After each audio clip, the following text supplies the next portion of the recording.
Good morning, everyone, to the second session of the day, Real Estate Development. The moderator for the session is Mr. Neeraj Bansal, Partner, KPMG India. May I now request Mr. Neeraj Bansal to take over the session and introduce the speakers. Thank you. Good morning, everyone. Thank you very much for this. I welcome all my fellow panelists for this session. We've got Mr. Dheeraj over here. He's the former National Director with BNP Paribas Real Estate. Has lived in US for 20 years and now in India. We've got Ms. Chitrangada Bisht. She's the Program Manager for GRIHA Council in India. She'll be focusing on sustainability as one of the major themes during the discussion. And we've got a noted legal personality with us, Sudhir Mishra, Founder and Managing Director for and is a partner for Trust Legal India. And Vivek Soin, old friend, CEO of Westport India. Welcome you all for this session. So what we'll do is that I think since there are very few of us, who are part of the session there and that. So what I may just request is that, we may just do some quick remarks and, we probably may want to make it more interactive, if some takeaways that you would like to have from the session. So we could probably go across and, answer some of your questions or thoughts that you had for the session so that we can, maybe make it much more worthwhile, for all of us together over there.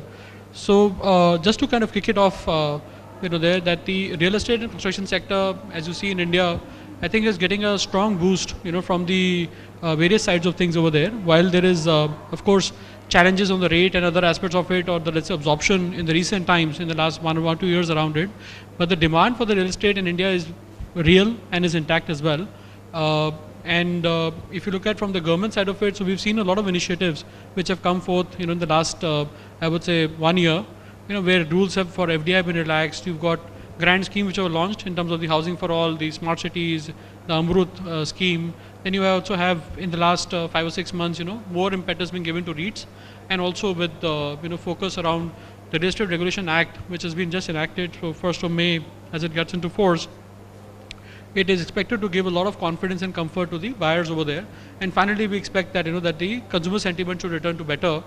At the same time, if you look at some of the other classes of investments within real estate, so one has seen that the commercial has done pretty well in India, and is expected to do so as well, with the economy growing at 7% plus, and certain set of investment being driven into specified sectors, including e-commerce, there, which is kind of fueling the demand as well from an India perspective. And I think the other sides which you say, let's say from a logistics, warehouses, aspect of it there, that sector is also witnessing a lot of traction, and one would see that, that commercial warehousing, especially with the advent of GST, would get a strong fillip as well. And again, all of that has a strong, let's say, linkages for the real estate sector also. In the recent budget, which the government had done, the last budget, there was a lot of push on the infrastructure spending, with almost 3,93,000 crores getting identified for the infrastructure investments over there. All of them have a cascading impact, from a real estate side as well. So we will try and touch some of these aspects on it, when we are kind of discussing over there.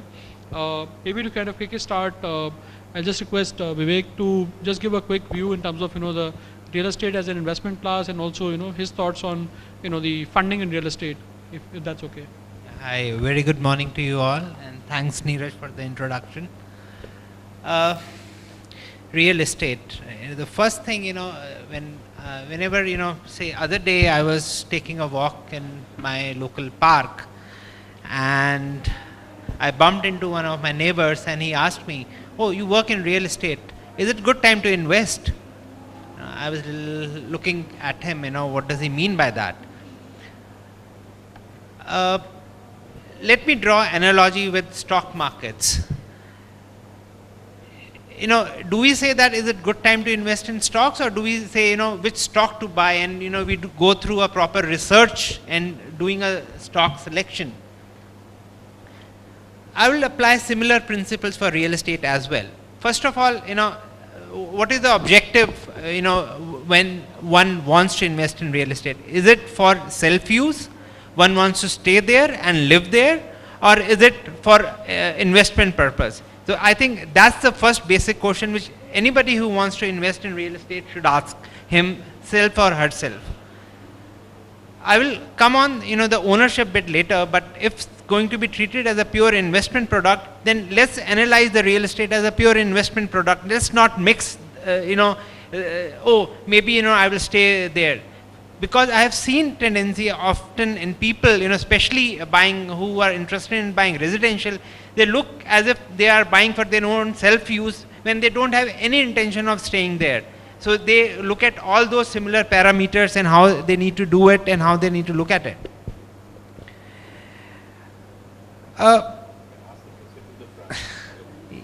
Yeah. So, just like in stocks, you look at the growth potential, how the stocks are going to grow. Similarly, one needs to do a very systematic analysis of real estate. Often, people say real estate is all about location, location, location. I'm not denying that. Location is a very important parameter in real estate. But then let's add few more layers of that analysis. The first thing, which I would want to focus on is what stage you are investing in, and what risk you are taking. For example, the more, a simple principle of finance is, more risk you take, the more return expectation you should have. And similarly, if you are taking less risk, the less return expectation you should have. For example, if you are picked up 10 stocks, some stock may go down, some stock may go up, and you look at the weighted average return. Similar approach should be followed even in real estate. Sorry, coming back to the risk categorization and how the risk behaves in real estate. Let's look at what stage you are investing in and what risk you are taking. Are you investing in a raw land, in a project in which the zoning has also not been done? For example, in Delhi context, there are a lot of schemes which are available, which are talking about land pooling schemes and things like those. So if you are going to invest in that, obviously you are taking a big approval risk because those are not even approved. So your return expectation accordingly should be much higher in that case. Then you go one step further, you invest in a project which is about to be launched, so then you are taking a construction risk. The risk changes, the risk decreases, so should be your return expectation. Go further out, you have invested in a new location, then you are taking a risk of the livability, how that area is going to progress. If you have minimized that risk, then your return expectation should also decrease. Extending that further, if you are buying a fully built up house in a fully habitable location, then you should not expect exceptional returns. Your return expectation should be similar. All you are taking in that case is an inflation risk. There is no other risk which you are taking cognizance of, and hence, you should not expect supernatural returns. I don't know why in India the psyche is, oh, you invest in real estate, nothing can go wrong, and all the market will do is it will always go up. That's not natural. What all you can't expect supernatural returns from any asset class. You can't expect supernatural returns from if you invest in gold, if you invest in stock. So you have your reasonable return expectation. So now, looking back to answer that, is it good time to invest or not? So you define your parameter. What is your parameter? Do you want to, stay? If you want to stay, then you want to buy, then any time is the best time. Don't even think twice. But if you are looking at investment, then look at your risk profile and investment horizon, and then accordingly make a decision. So there can't be a simple answer, yes, it's a good time to invest, no, it's a bad time to invest, no, the market demonetization has happened, no, this has happened, that has happened. That's, I think those market things always evolve and will keep evolving. But, as a wise investment decision, one has to take cognizance of what's happening in the market. The next theme related to that, I would definitely want to touch is on the housing side. Often, people confuse housing with ownership of house. I want to de-link the ownership of house with, housing requirement. There are a lot of government projections that, there's a huge housing shortfall and so on and so forth. So my question to everybody would be, are we here talking about हमारे ऊपर छत, or are we talking about I need to own that chat? There's a big difference in these two things. What I am leading to that we should move towards, and we should create an infrastructure or a policy framework for more rental housing kind of development, which unfortunately in India we don't have that. That's going to solve your housing shortage, and that's going to provide recurring yield income to people who are looking as a steady source of income. Unfortunately, very little steps are being done on that, and that's where I will leave right now for the other panelists to talk on few other aspects, and maybe then we'll come back to how the developers from developer funding perspective, maybe that we'll do in a second part. Sudhir, would you like to just give your quick remarks on terms of one is like what we just discussed in terms of that fact that real estate is an investment class, so people do have challenges on the legal side as well. They're not sometimes capable to kind of understand that what are the nuances which are there. So do end up with litigation later because of some of that aspect of it. And also your overall, if you can give a touch on terms of one is the RERA aspect of it. It just come in there right now, and any other one or two things which you want to highlight there. Good afternoon, everybody. Thank you, Nitin. I would actually like to draw a landscape for what all is happening around real estate sector so far as law is concerned. I would put the word law because as a lawyer who has been representing mostly real estate companies in last 10 years, I have seen a sea change in how the courts have started responding even before RERA has been implemented, RERA has come into force. You have to try and understand that this country, our entire judicial system functions on a particular sentiment. You will see the sentiment flowing from one judicial forum to the other judicial forum, and then one court gives a judgment which is normally followed by other courts. I'm giving you a very broad spectrum because this is very important to understand which way the real estate sector will be looked into so far as the developers are concerned. So what has happened critically in last 1.5 years, I would say, that National Consumer Forum and the state consumer forums were flooded with complaints against builders, especially North India. And initial response was when we were defending the real estate companies, we were having it quite easy. We used to say there is a contractual dispute, each individual has to come and fight a case. In last 3 to 6 months, especially after the Unitech judgment in National Consumer Forum, upheld by the Supreme Court of India, a sea change in the approach of courts has been seen. And that is in anticipation of RERA. Most of RERA, what RERA promises, has already has started from the Supreme Court downwards below. And when I'm saying these judgments, how these judgments have really led to fundamental shift, ground shift, I'll say. Now that ground shift may look little surgical in its approach. You can say it's a surgical strike on the developers. But if you see from the sentiment point of view, from the buyer's perspective, it has given them a huge confidence that how this entire judicial exercise has led to an increased confidence in the real estate sector so far as the good developers are concerned.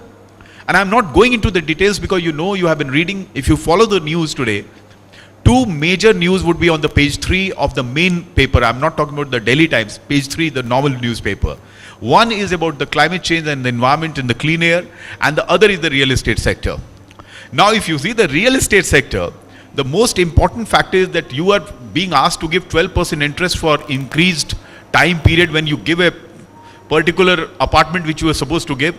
Secondly, all your action in a criminal court, and I'm not taking the name of the developers, all your action in the criminal court of saying it's a civil dispute and there is no criminal conspiracy, there is no organized crime, there is no flight of capital, all those logics, all those legal nuances are no longer being held valid by a criminal court. They are saying, no, you might face a parallel inquiry, parallel litigation in a consumer court, but we will prosecute you for a criminal wrong. Now, you have two ways of looking at this scenario. One is, oh, this is very, very tyrannical. This is something which will break the morale of the developer. But let me tell you, the developers which are following the ethical norms, which are well within the boundaries defined by the ethical boundaries, I am saying not the legal boundaries, will not find it difficult. But what has happened, legal jurisprudence has been created, so people are going for the criminal action as well as civil action. Now when I am saying criminal action, RERA has nowhere talked about criminal action. It has talked about penalties which are civil in nature. So these criminal action will still hold water even when RERA will be implemented, the tribunals will function and the authority will function. This is the first part of my thing. But what it has done to the other side, consumer groups have come to us where there were no conflicts. We have started appearing for them. They were consumer groups which were registered earlier. They were being thrown out of courts all the time. Now the Supreme Court has upheld the National Commission judgment where they have said that if a consumer group is registered, they can come on a combined basis and raise their issue. Their individual flat price will not be reason for them to be debarred from a jurisdiction of National Consumer Forum. That is a major, major milestone when this happens. I assume that once RERA has been implemented, much of these kind of screening and screening part will be over, and all my co-panelists will go in much more in detail how the real estate sector is going to prepare for themselves for this new eventuality. The one last part in this particular section I have to say is that the consumer sentiment has greatly improved in Noida, Greater Noida and National Capital Region, especially I would say the Noida part of it, where there was a huge issue of credibility. Yesterday, the UP Industry Minister was sitting for 8 hours with the developers. And the same estate you had for months and months, builders were protesting, the buyers were protesting, nobody was listening to them. So that confidence building is happening. This will increase the price. The question whether you will invest in real estate sector for future or you will live in that flat, it will be realigned completely with the confidence coming back, whether through judicial action, whether through government intervention, whether through industry intervention, and that's the one part. The second part, which is just a slight suggestion I have to give you, I have been representing all the major multinational consulting companies on their issues on environmental compliances. One mega issue which you are going to steer now, whether you are creating a hospital, whether you are creating a 5-star hotel, whether you are doing a large housing society, please don't look at environmental impact assessment, environmental clearances as a cosmetic exercise, as a necessary evil. I am a practicing environmental lawyer. Let me tell you, in our country, out of all the environmental litigations which I am witnessing and where I am defending, at least 70% of them are related with real estate sector today. And the moment you go to the other side of it, where you are doing voluntary compliances, making your own LEED certification, own green rating, own landscaping which is green in nature and following it voluntarily, that completely changes the shift, where not only you get rewarded by the customer, also the regulatory authorities can't come and disturb you time and again. These are my initial observations, Nitin. I'm sorry I took a little more time, but I thought they were important. No, absolutely. Very valid, comments and observations on that, and and very, I would say, clearly, this is the first time. I mean, I've been working in this industry for 20 years, and this is the first time that we see that there is a lot of concern, emerging at top management, senior management level, for the consumer issues around it. Of course, I mean, as you said also, it's also boundaries that the companies have set for themselves. So where the ethical boundaries have been set well, or they're getting enhanced, those companies would, at some point in time, were not getting really the premium, for the activity they were doing. They were also bucketed like every other developer over there. So they have started to see that, that they will enhance that and also get the benefits of that. And I think just to add to what you said, especially from a consumer standpoint, I think if you look at it, the Maharashtra website on the RERA is live today. After the project's registered over there, for every consumer who's part of that project or even not part of the project as such on it, because it could be an aggrieved person as a new buyer or somebody as well. But I think the more simpler part is to say that anybody can apply, online to say that I have a complaint against this person. You just have to do 5,000 rupees NEFT, which you can do through wallets as well, right? And so before going to work in the morning, you can actually file your complaint online, attach your supports and go to office, there. Within 60 days, the regulator is supposed to resolve your case. If it's not able to resolve it, he will have to give reasons in writing and put it on the website of the regulator as well. There is a mechanism which has been set up to kind of put that pressure in, So and some of the provisions are pretty strong, from a real estate regulator perspective as well. So the powers with the regulator and the powers to inspect, summon, and also pass interim orders is quite wide in nature. So in those are some of the things which are now kind of really having an impact on the developers in terms of their design department, in terms of the marketing department, the sales and CRM department, channel partners. So it's a kind of a cleansing exercise which is kind of started to happen over there.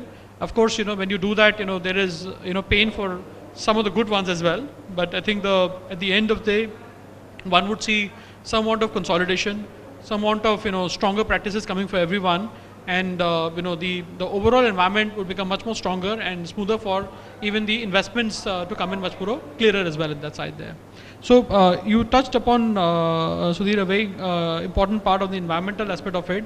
And I know it's fortunate that we have amongst us Chitrangada, who would touch upon sustainability as an important concept over there.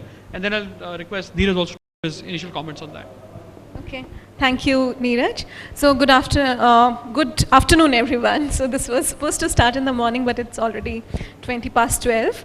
So, before coming here, I was very worried that probably, I would have panelists who would probably not be thinking in the same lines as I do, but I'm very pleasantly surprised that, everybody is talking about sustainability and the issues related to it. So, a lot of times we forget the macro picture that, India is housing 1/6 of the world's population. And if we compare India to the rest of the world, India is less urbanized as of now. More of it is rural. 70% of the India is still rural. And we are seeing a very fast urbanization, which is bound to happen because, for looking for opportunities in terms of employment, etc. People keep moving from the villages to the cities in the want of a better life. But are they getting a better life or not? That is questionable. But we are going to see this shift. And as of today, about 30% of the India is urbanized, and it is anticipated to be more than 50% by 2030. So which directly implies that, we are going to see a lot of construction in the urban centers, tier 1 cities, tier 2 cities. And real estate, happens to be a very important industry for the country in terms of the money that is involved in it, and also in terms of the environmental impact it makes. So, just for some numbers, so construction industry consumes more than 40% of all the resources which are being extracted in the world. This is as per the UN report. And we are consuming a lot of water. Now, water is also a very fast depleting resource. Energy, of course, we talk about energy because, energy is coming at a price. We are paying electricity bills. So we give a lot of importance to energy, but, we feel that all these resources are for free, which is also a perception which needs to be questioned. But, having said that, I see this upcoming construction as an opportunity for the sector. So, instead of countries elsewhere which have probably, buildings which are not very highly efficient in terms of resources, we have an opportunity to make our upcoming buildings to be efficient at this time because, life of a building is perceived to be about 100 years. And if we make a mistake, then we are locked in that inefficient consumption for the coming 100 years. So, I personally see it as an opportunity that, if we can do the right things, we can make a large impact. And we do not have unlimited resources. As a country, we have to, so we have many policies. We keep talking about power for all, food for all, and, one of the major campaign topics are water. Giving water for free, having more water supply. So all these resources are limited, and every bit of resource saved is resource generated. So if we are talking about power for all, water supply for all, saving is very important. So, we need to realize that and implement that accordingly. And unfortunately, as of now, so what has brought all this GRIHA, etc. into place is that because, these acts which were committed by developers of, not delivering have been seen as criminal offenses, whereas, similar environmental impacts have so far not been seen as criminal offenses. Just now we were talking about the depleting water table of Gurgaon and say, more talk of the town, the air pollution, rising air pollution.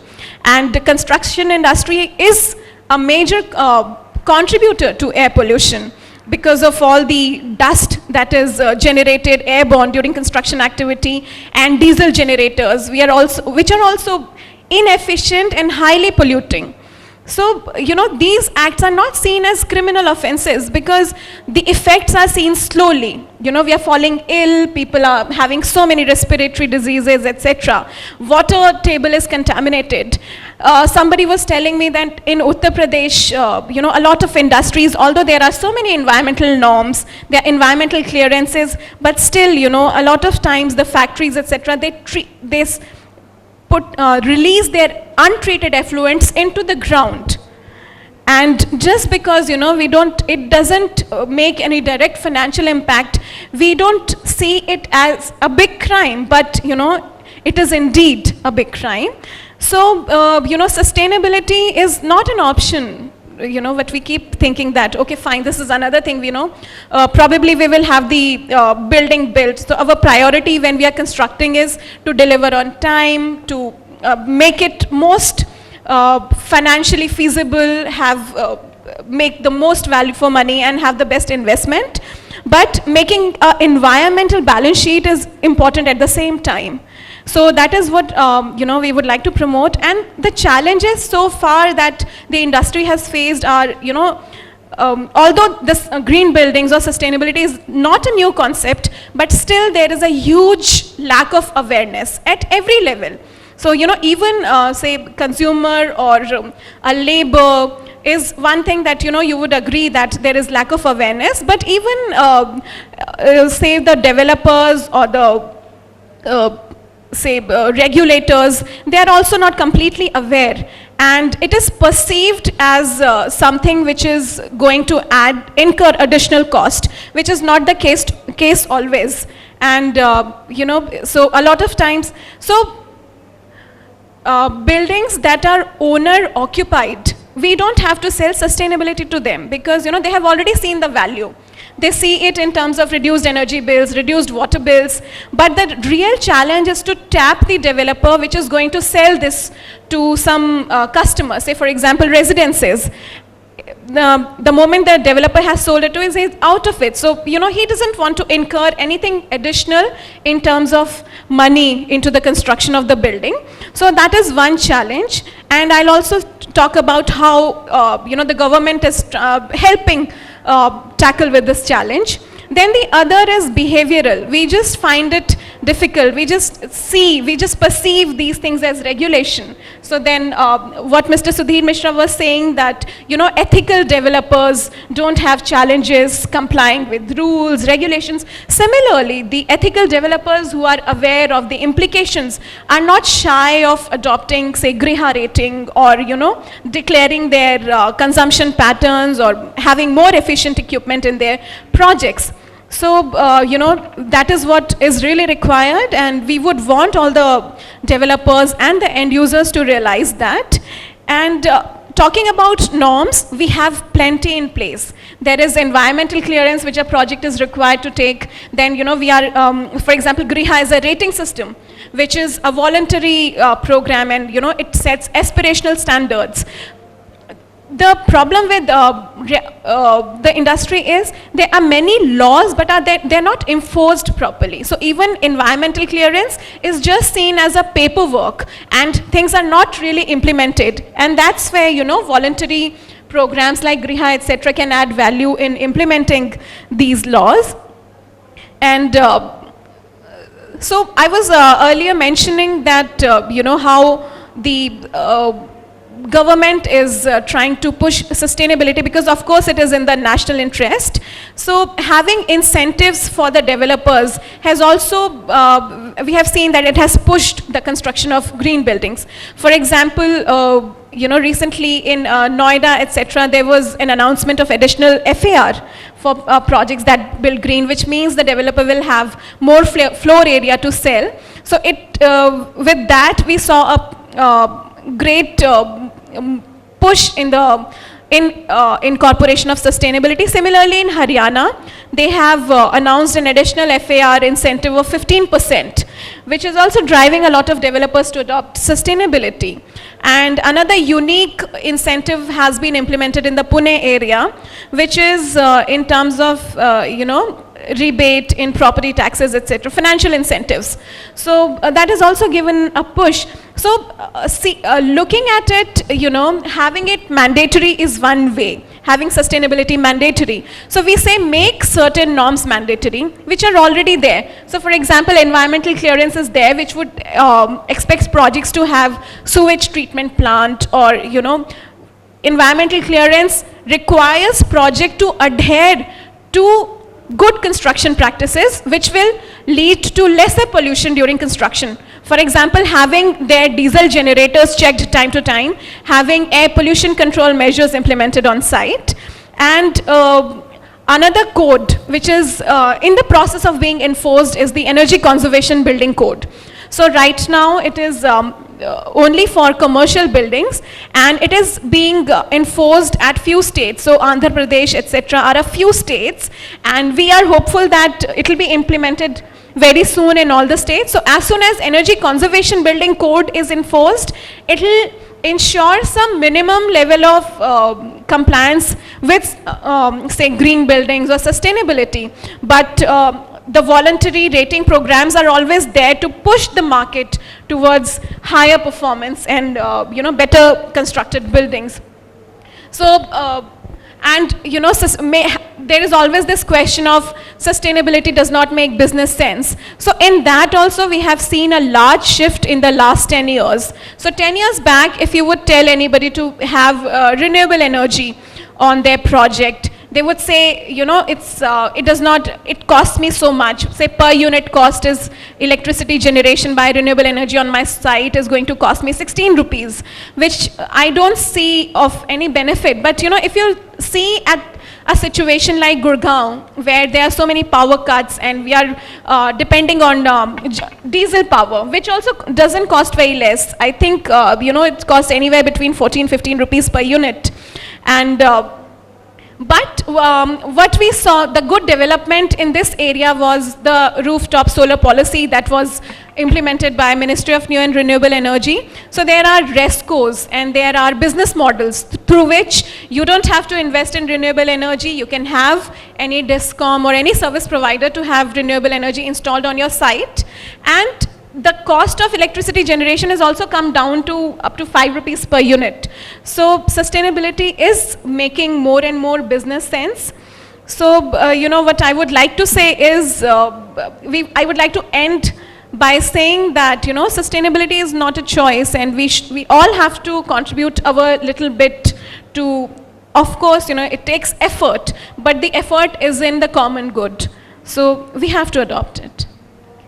So thank you very much, Chitrangada, in terms of giving us a very good and I would say a detailed overview in terms of what are the let's say procedures available, incentives available, also in terms of some of the benefits which are there in terms of adopting such initiative in that. I think clearly there is we would say over a last 15 years there is progressive efforts which have happened on the government side, and also in terms of education, awareness, and also the consumer side of things coming up in a better way, and with certain mandatory provisions getting introduced and also certain incentivization from a financial and other benefits to the developers to kind of imbibe these technologies is kind of having its own benefits as well.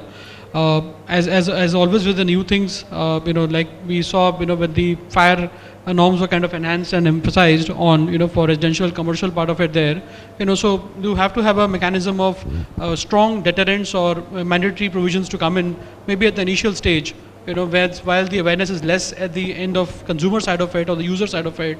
Once the awareness spreads and the benefits start to come in there, then automatically the enhancements can happen over there. So I think we definitely need a much more stronger holistic framework, ensuring that we are covering demand, we are covering supply, we are covering the regulatory provisions, we are ensuring that the benefits are actually translated into action as well. And there is a, because, with every new technology which is getting introduced, you need people also to adopt and also implement the technology as well. So you need those skilled laborers and skilled people to actually deploy, those aspects of things as well. And which is where we always find that the commercial establishments are the first one to take it, because you've got a much more, institutionalized buyers or tenants to kind of ask for those things as well. And then you've got, a defined space to kind of work on in that area with a high investment coming in alongside the returns as well over there.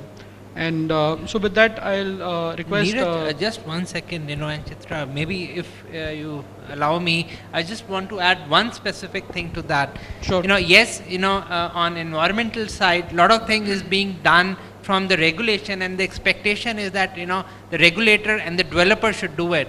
But I think the owners should also shift on to the consumers. The consumer needs to be educated, and they should demand that I want to stay in a GRIHA building, because, not because I only care for environment, but also because it results in benefit to me over the my staying life cycle.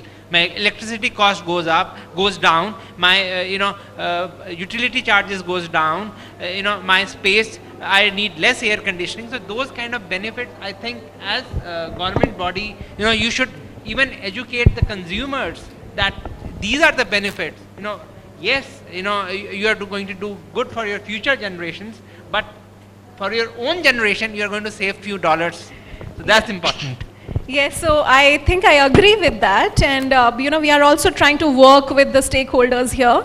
So one of our agenda is to, so for example, projects that have got GRIHA rating, residential projects, and once the project is handed over to the RWA, we want the RWA also to be aware and be responsible for the project that they own and feel pride in that, and also understand the benefit of, for example, in terms of awareness, sustainability doesn't necessarily come at a cost. A lot of it is also dependent on the design. So just, a simple thing such as orientation. So for example, if the consumer says that, no, I don't want a west-facing building, or, why are you giving me, only 200 mm thick wall, I want 250 mm thick wall, or better insulation, then I think that will also drive the market to more sustainable construction. Great. And so, with that, I'll request Dheeraj to, give his, views on, in terms of demand supply situation, and also, any comments he has on the previous discussion that has happened.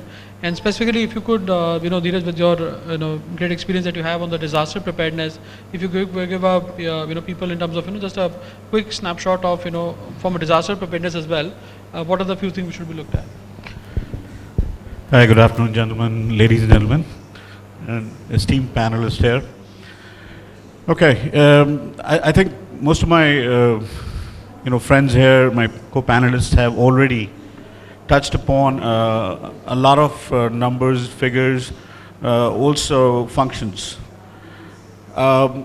See, I normally, whenever I look at things, I always look at things in a very different perspective. I look at logic. Number one, logic, and number two would be a positive attitude. Just two things, logic and positive attitude, and that will solve mostly all your problems. Now let's look at logic. We're talking about demand and supply, or is investment right in real estate or not? The simple logic is, land is not infinite. There's only that much land, and the hunger for land is only going to increase. Okay, it's been increasing day by day. So if you think investment in in real estate would ever be a bad option, no, never, ever, never, ever. It could have seasonal disturbances. Okay, but if you look at the overall picture, Indians only invest in two things traditionally. One has been gold, and two is real estate. And in India, real estate is more of a cultural thing, just like gold is. When I say cultural, it means it's passed on from one generation to the other. Okay? So when you look at it in terms of demand and supply part of it, I would tell anybody and everybody, okay, unless you pay thoroughly 500 times more than what you should pay, don't worry about it. If you are paying normal market price, you are going to make money and you'll be happy with your investment, for the simple reason that our population is growing, our middle class has grown, there's urbanization, okay, disposable income has grown, but the land is finite. Okay, so that's the logic part of it. Very simple. So have no worries in that part of it. We still, if it comes to investment in real estate, out of a pie of 100, okay, the total investment in India is about 1.8, 1.9% in the world, you know, so we're nowhere even close, okay? So there's so much. The second thing I want to touch on is attitudes. It is all about positive attitudes, whether it is from the developers, or it is from the consumers, or it is the government, or it is the law enforcement, judiciary, bureaucracy, you name it. If you have a positive attitude, you really want to get things moving, things will move. मेरे हिसाब से मैं ये कई बार coat करता हूँ ये बात, जब तक हम केला खा के उसका छिलका सड़क पे फेंकते रहेंगे, हमारी डेवलपमेंट नहीं होगी. That attitude has to come from within. Okay? I have been fortunate enough, having lived in both Western world as well as being Indian, that I have seen how. So how does the positive attitude work? When you say positive attitude, I'm not saying on perception. Let it be driven by a process driven approach. हर आदमी एक चीज के लिए responsible है, और वो नहीं करेगा, there is a penalty for it. Now that goes true for anybody, the man on the street to the guy sitting in the Rashtrapati Bhavan. Okay, so anybody. I'm just going to go touch a few things. Okay, I'll touch on demand and supply, and I'm going to give you an example of Gurgaon because one, I was, I'm very close to my heart because I was born in Gurgaon. I came from a Gurgaon which had a population of about 38,000. And I was just sharing with my friends, there were 26 cars in Gurgaon. That's the Gurgaon I came from. Now the town, think about town planning, okay? Was it planned to take this kind of burden upon it? So let's just look at it. I mean, if you look at it, you're automatically, whether it's the infrastructure, has it grown to accommodate, 20 lakh population? Or what is happening?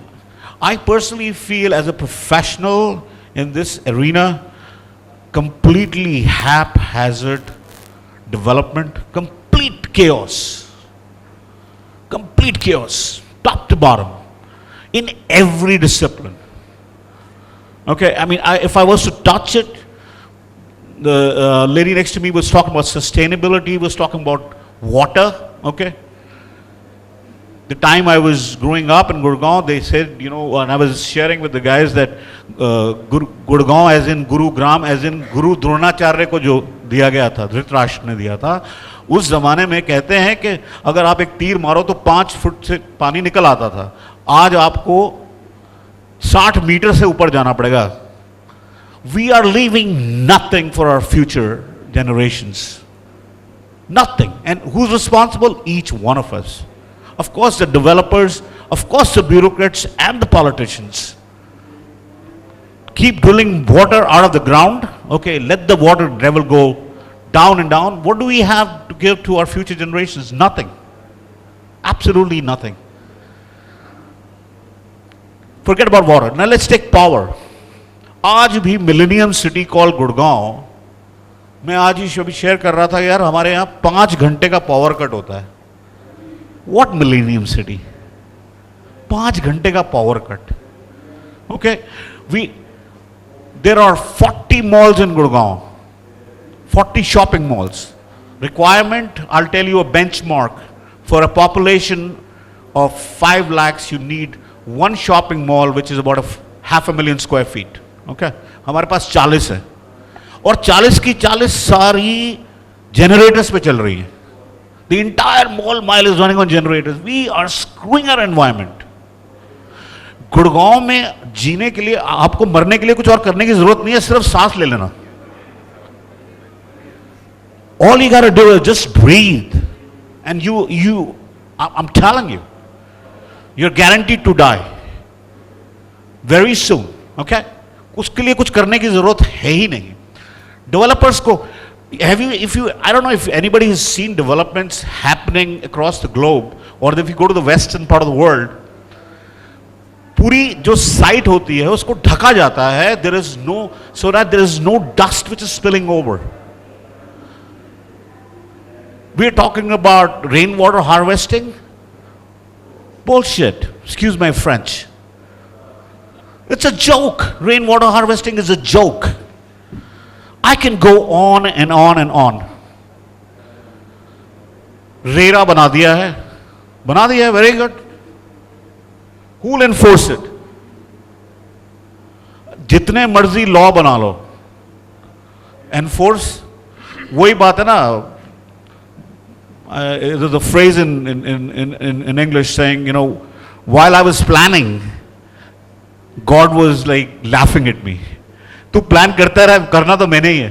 तू बनाते रहे law, बनाते रहे जितने मर्जी law, until there is enforcement of that law, until that process-driven approach happens and everybody is held accountable, nothing is going to happen otherwise. I was just giving an example. I've just written an article in LinkedIn कि गुड़गांव में अभी एक latest law आया, वो supreme court ने बनाया. 500 metre आपको दूर होना पड़ेगा. You had to be 500 meters away from a national or a state highway for you to sell liquor. Now, God, what happens? Okay, all of these big guys, the DLFs and the all these big guys, okay, who had invested so much money, all of a sudden, Cyber City is going to go, boom. What is going to happen to it? So that 50-meter distance was stretched 50 times. वो 50 का हजारों metre बना दिया, इतना दूर है कि ऐसे ऐसे ऐसे ऐसे ऐसे करके जाएंगे. Can you believe that? So there is obviously, so what is, we're talking about with due respect to the jurist here, and you happen to be a lawyer as well.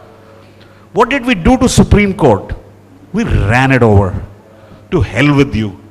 We know how to, हम shortcut बना लेंगे.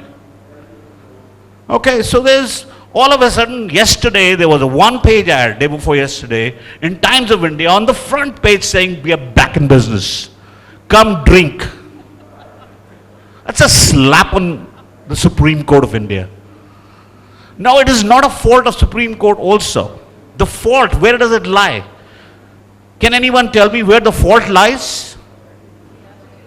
The attitude and the enforcement of the attitude. Listen, if you tell people, if you are found drunk on the highway, your license will be taken away and your car will be taken away. It is that simple. And that law already exists, that if you have blood alcohol level over 30, there's a 30 ml rule. Okay? If it's more than that, then they're supposed to, but nobody follows it because you can give money and get out of it, or you can, throw a name and get out of it. So, what is the law? I mean, and that's the mistake Supreme Court did. Supreme Court should have taken care of the law enforcement and the police and said, you better enforce it. You better enforce the law. I'll give you another example. Do you know if you are on Highway 8, you're not supposed to, no two-wheelers are supposed to be on Highway 8. Is anybody aware? Two-wheelers are not supposed to be on Highway 8. But do we see them on Highway 8? Yes. But the funny part, this is the funniest part. If you happen to be on a two-wheeler and you get into an accident and you die, the insurance company will not pay you because they say you were not supposed to be there. You try it. I'm telling you this. Try it. Try it. पहले तो यही एक देश है जहां पे within 30 minutes the pizza will be delivered, but the man would die on the road for 3 hours and the ambulance could never get there. Because of the fact that we do not leave the space for an ambulance to come in. Coming to disaster preparedness. Oh my God, I can't even start. We're sitting on a time bomb. Anybody who's sitting, who thinks that I'm sitting in a penthouse apartment, ooh man. Laksha Graha mein baithe ho aap. You're sitting on a volcano ready to erupt. Okay? I have seen disaster preparedness. I was part of it for the city of New York. And I saw it firsthand. I was part of the 9/11 rescue operations. And I've seen it being part of the city. I was an NYPD officer, a voluntary officer for 10 years. Okay? Even a city that smart, okay, went into total chaos. Imagine disaster preparedness in India. Fire brigade की ladder आप बना रहे हो कि मेरे the tallest building I'm making. Every developer is saying I'm making the tallest building. मेरे को बहुत मतलब मैं हंसता हूँ यार. I don't know what to do, but just laugh. I said, God forbid if you ever get stuck on the upper floors, क्योंकि गुड़गांव की ladder सिर्फ 35 मीटर तक जाती है, पहुंच ही नहीं पाएगी आपके पास. आपके पानी में प्रेशर ही नहीं होगा, आप जितने मर्जी वो लगा लो ये, क्योंकि इंडिया में फायर हाइड्रेंट्स नहीं है. Okay, we don't have that basic infrastructure where you have fire hydrants placed by the government, okay, on every 500 meters, so that the water can be just taken out. हमारे यहाँ गाड़ी वो भर के आती है पानी, फायर ब्रिगेड की भी, उसको उस समय पानी मिले नहीं मिले. Okay, and then you know what, God forbid कोई मिनिस्टर का बेटा कोई वो फंस गया है फायर में, पहले तो उसके लिए उसको बटाएंगे पहले तो. So I think it's an attitude. I mean, seriously, I've been to so many of these debates. And, I can throw so many numbers at you because that's my profession, okay? But it's not worth it. What's worth it is top to bottom. From the guy on the street, okay, to the guy who's sitting in his Mercedes-Benz or a BMW, he's got to understand that he is accountable for whatever he does. If he thinks because of the fact that he's sitting in a BMW, he has the right, okay, to wipe his nose and throw the tissue out of the car so his car is clean, he's a perpetrator. He's the one who's responsible. Okay? So, I mean, it is the change of attitudes. And that is the only thing that is going to change the entire framework. Uske liye, the only thing I would say is, don't go with perceptions, go with a process-driven approach. Every person responsible for someone else. And making sure there's a check and balance. And rigorously imposed. We have laws starting from British time here, 1878 ke laws hain. Laws, do you need more laws? God forbid. I mean, forget it. You cannot even enforce the current ones here. Lawyers ke to maze hain. Thank God. I mean, I don't mean to say that. Okay? No, let me stop you here. What do you want to suggest? You have a solution or you just want to criticize your country? No, I'm not. What you are trying? I'll give you. You are saying that there is a slap on the Supreme Court. You are saying lawyers are there. What are you up to? What do you want to suggest? No. What is your way? Okay, what is there? Okay, since you're the lawyer, you give the solution. No. I am not giving solution. You started that. No. No, what you are making a mockery of your country, right? No. That is what you are doing here. No, Sudhir. No. I am very serious. No, you're very serious. The way you are speaking. But don't put a court case on me now. Why did you? No. Why did you say something about lawyers? Why did you say that? What do you mean? On a public platform. Why did you say that? What did I say what? Why did you say that? Lawyers like you make like this. Why did you say that? I didn't say guys like you. No, you said that. Okay. You withdraw that Okay. right away. Right away you withdraw that. Otherwise you'll sue me. No, I will not sue you. You are making a mockery of your country. No, please. Make a mockery of your country. Please. Don't make a mockery of your country. No, you're taking it personally, sir. I think, no, Listen, I'm a developer. Am I taking it personally? You are. Please don't say that. No, please. You made a mockery here Sudhir, please. about your country. Sudhir, please. You said about lawyers, you said about Supreme Court right here, sitting here.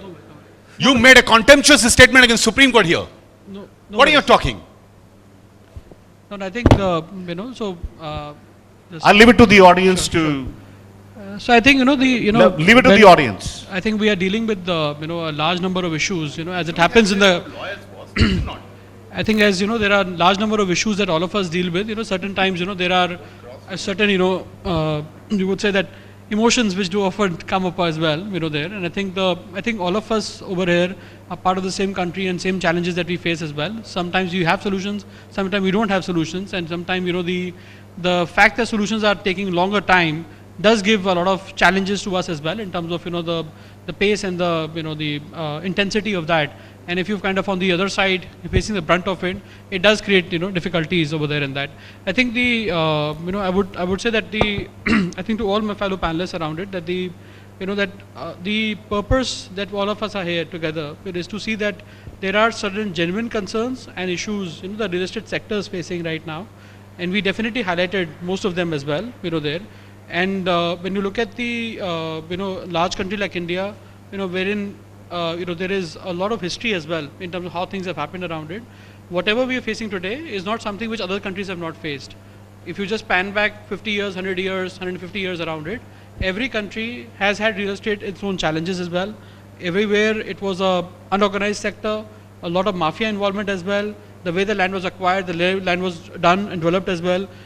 In India or other places as well, we've seen the challenges as well, that the fact that you could hold the information in terms of what would get developed finally, whether a road will come up or whether it's infra would come up, has created its own challenges, from the point of view of concentration, with that knowledge and information, with whether it's a set of people owning that and also leveraging that as well. And of course, as that happened, there were a set of people who got enriched and there were a set of people who didn't get benefits as well of that. But then, that's the way the evolution has happened around it. I think all of us over here are looking at the point that can we shorten that duration of getting there? And I would say that clearly, like what we started the debate as well, that the government the last 3 years has done fantastic amount of work in terms of getting not only regulations out, but also showing the intent of getting that work done as well. And one has seen the progress as well happening around it.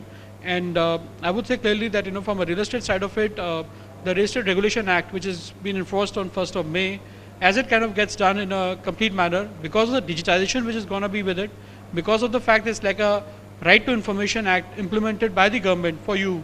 So as a buyer, you're getting tons of information which was just not available earlier. So it's like the RTI has been filed by the government for the behalf of people, on the developers as well. So just like an IPO filing, you've got to give out last 5 years of information. A lot of information is going to come out as well. What that does is that it gives you empowerment, as a consumer around it. And of course, there is always a balance of thing to say that the buyer also has to do his own sensible diligence as well before you actually get onto the activity over there in that. So from the perspective of the government, certain amount of entry barriers getting created, certain amount of information will be available as well. And as all buyers, we should exercise our right, hire professional services where you require as well, if there is a need around that, or do your own diligence only and then make the sound investment over there. And that will ensure that, you get the due as well over there. Just like in other countries as well, where RERA got implemented, like KPMG were involved with several countries on that aspect of it. We've seen that, if you look at the Dubai example as well, wherein the government implemented the RERA over there, the number of developers reduced, the scale of development increased, the opportunities for people to invest, live properly and get the dues in time or the house in time has certainly increased over there. UK has got its own regulations also. Other people also have their own regulations. I think it's a matter of the certain aspects to kind of fallen through over there. And I think we are getting there. In certain areas and pockets, we'll get there faster.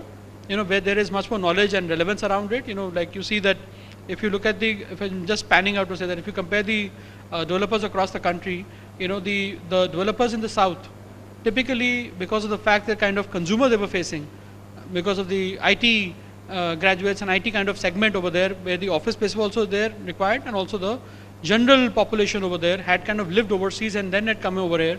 So their asking power or the demands they had on the amenities, on the requirements and the diligence that they do was far higher. And that is the reason why you find that the developers over there are fairly organized from a customer centricity point of view there. If you look at the developers in the north, in some sense around that, the fact that they are also geared towards the customer. Their customer has been a predominant part of that has been investor. That investor was looking at return, and that is where their focus or their customer centricity has been over there in that. And as we see now that the market gets into slightly more matured mode, you see that the returns are not going to be that into the late 20s or early 30s or magic numbers of 50 or 100% rounded. So that would mean that there is investors kind of slowly kind of reduce or temper their expectations, and the users or the end users are the one who kind of create the buyer market in that sense of it. Just like in Bangalore, which is over the last several years has always given a steady return. You see that the end user is the one who's the buyer finally. So the product offering is tailored to that requirement over there. So which is what Chitrangada was also mentioning earlier in the day, that earlier in the session, that from once the awareness gets into the consumer side of it, which Vivek also stressed on, once the consumer gets aware and consumer starts demanding, the centricity would also start coming in from his point of view over there, and the development would also happen accordingly over there. So with this, I would thank my fellow panelists for the time that they spent with us, and the discussion on it. We are open for 4 or 5 questions there. If you could raise your hand, and we'll get to the. If you could also let us know that your name, and also whom are you addressing that question with. There was a hand in the back as well. Hello everyone, I am Amit Bajaj, born and brought up in Ludhiana. So I came all the way from Ludhiana just to attend this exhibition. And just having a view about this discussion points, I think we missed on talking about the demand and supply. As we have seen a lot of stocks in my part of Tri-City in Chandigarh, there's a lot of units being built and delivered and might be sold also, but still not occupied. So I'd like to know, is that particular segment, is it with oversupply? The whole thing we are talking about is about affordable housing only. So the tag with 50, 60 lakh tag of the price tag, is it oversupply? I would like to know, I'd like to take the benefit of your wisdom. Is it that oversupply, land is not finished? So, just to kind of give a quick thing on it, so from a requirement point of view, I think that clearly what's happened is that since there were a set of development which were happening, and demand were coming in from the investors driven particularly over there, so there was a ticket size and the kind of product configuration around it. Right now what we have is a demand is real demand, that we do require a demand for affordable housing over there, but the supply has been restricted to a particular category of product only. So which is where you find that while the product's been sold as well, it's not getting sold again to the end user. It's been procured mostly by the investor market over there in that, and the livability would come when the product has been tailored to that requirement, wherein actual user could have come and stayed over there. So especially the developers need to have a particular mix in their mind as well, in terms of when they sell the product, whom are they selling to, and they ensure that the habitation happens around it, because that only the product gets become better from even from a returns point of view later as well over there. So we do have a lot of demand and a lot of supply as well. There's a mismatch in terms of what's been finally offered from a consumer standpoint there. Neeraj, if I may add one thing, I just want to highlight 2 specific things. Rome was not built in a day. It takes hell amount of time to make a city livable. That's one. Just because you have built up few homes in suburbs of any city is going to get occupied. There are other things which are very important. You need to have better connectivity in terms of road or link. And the second very important factor which we should never ignore in our analysis in investment is what are the economic activities in that region and who will want to work there, because end of the day nobody wants to travel a lot. Your workplace and your home has to be near.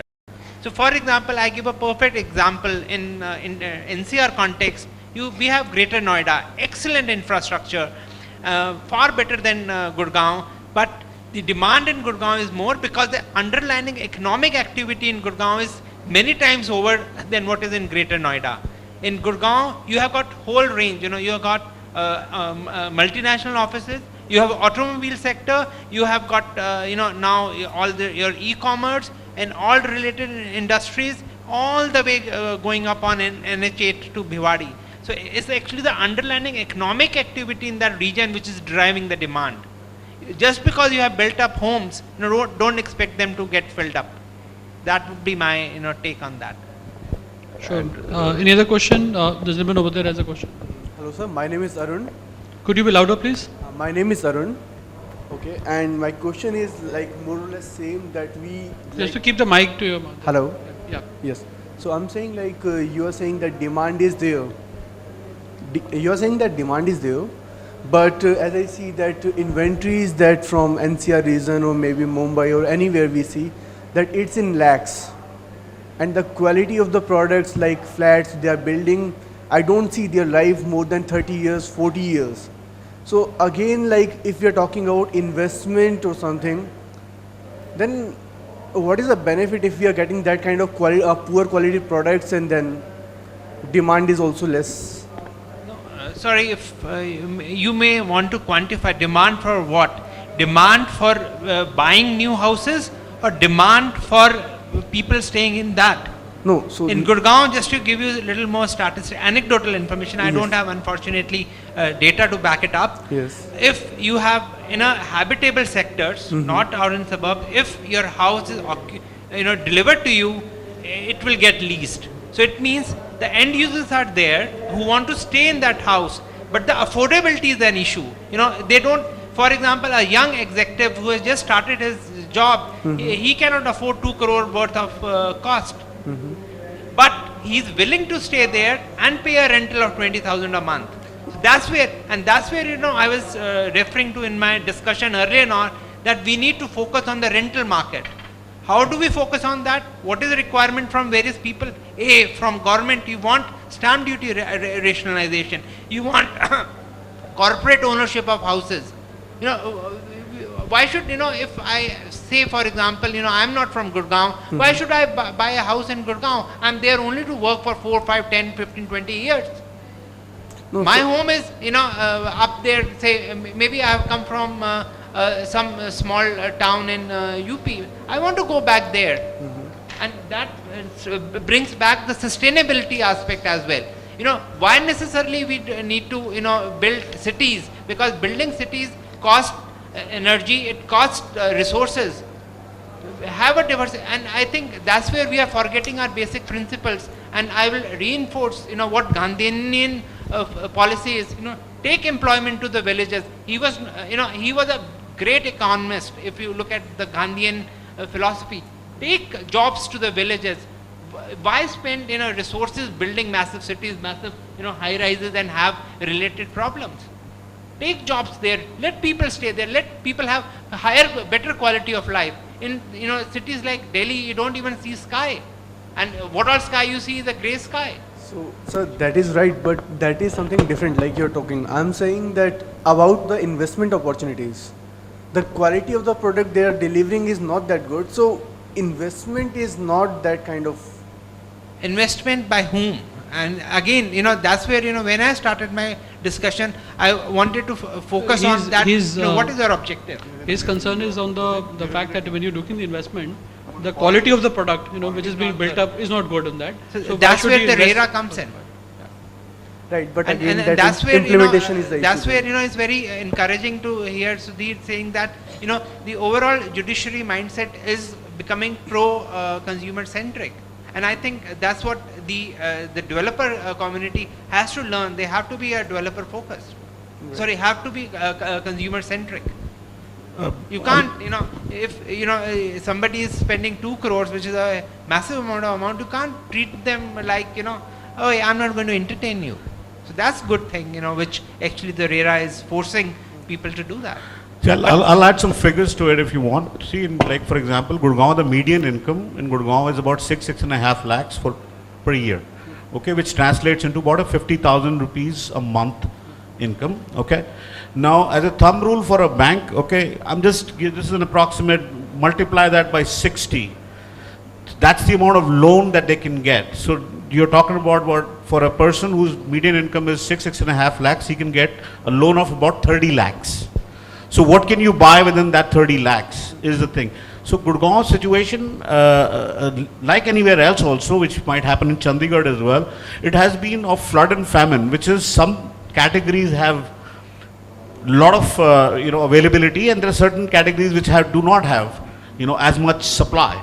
So that way, if you look at it, yes, as a country we are completely undersupplied, okay, but we still have 9 million. I mean, we have 18 million. They say we have about 18 million supplies required, but we have 9 million vacant houses. That's because the positioning was not right.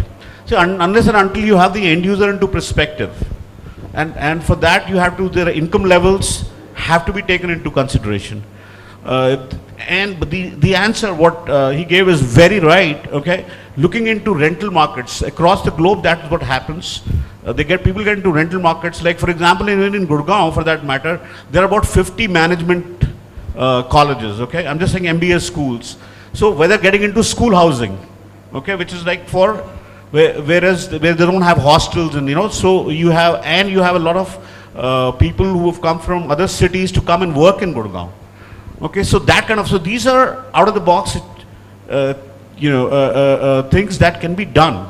Okay, for the time being, if the developers want to concentrate, they should concentrate on the rental part of it, so that their sustainability continues. I mean, that's absolutely the.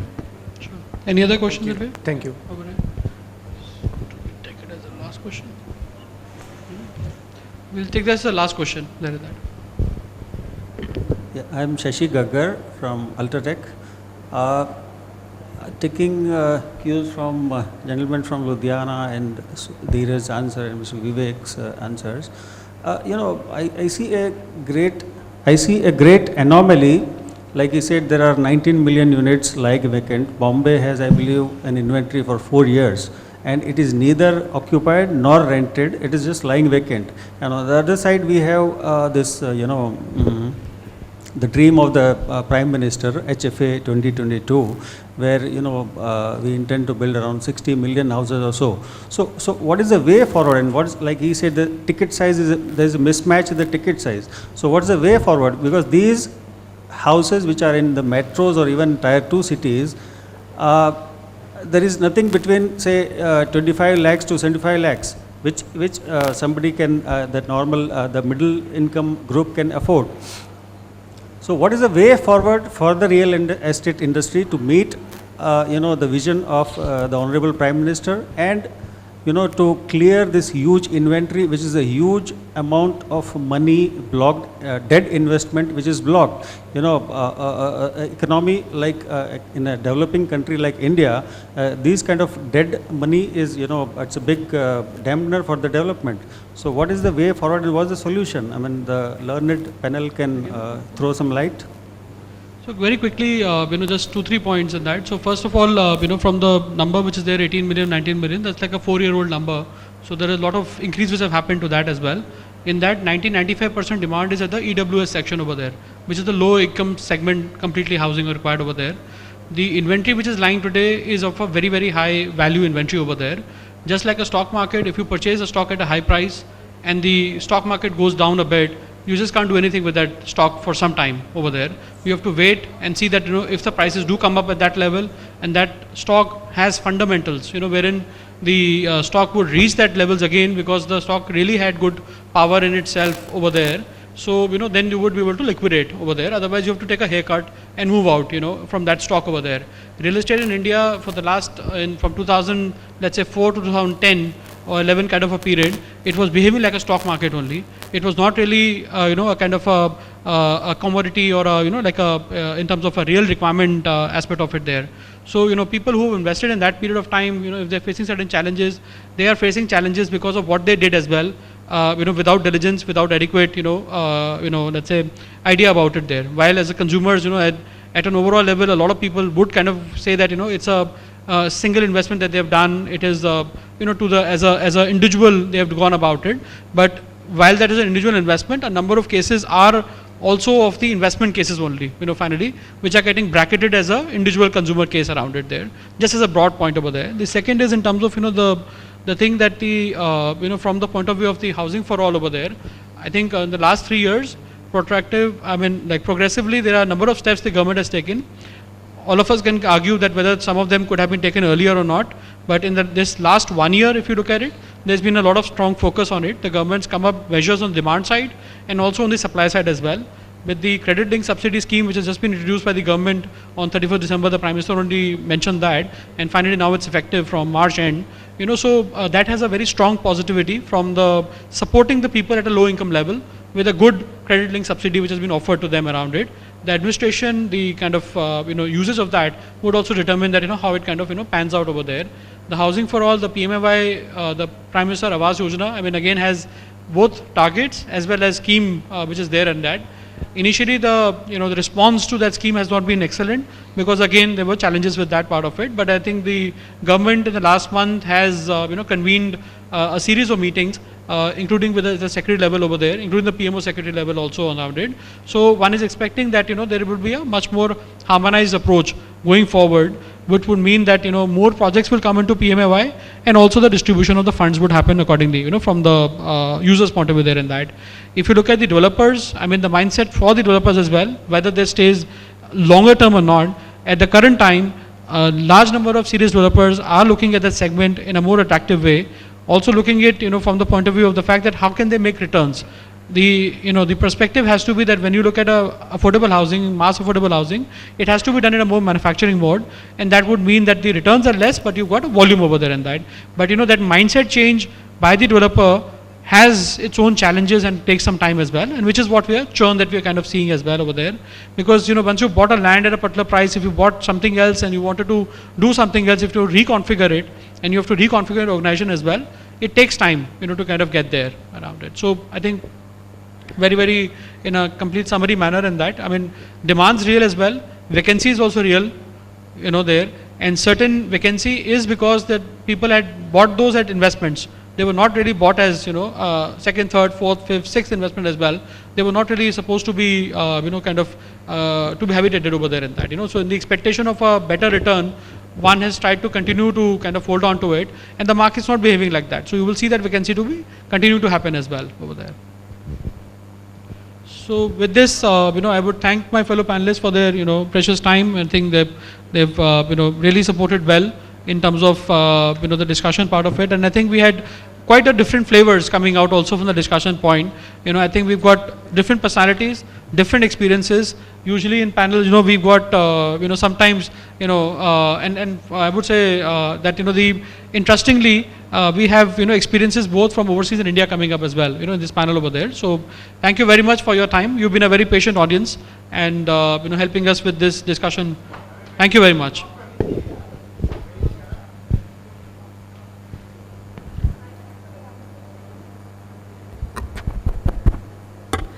Thank you for the wonderful session. May I now request Mr. Bansal to give away the mementos to the speakers.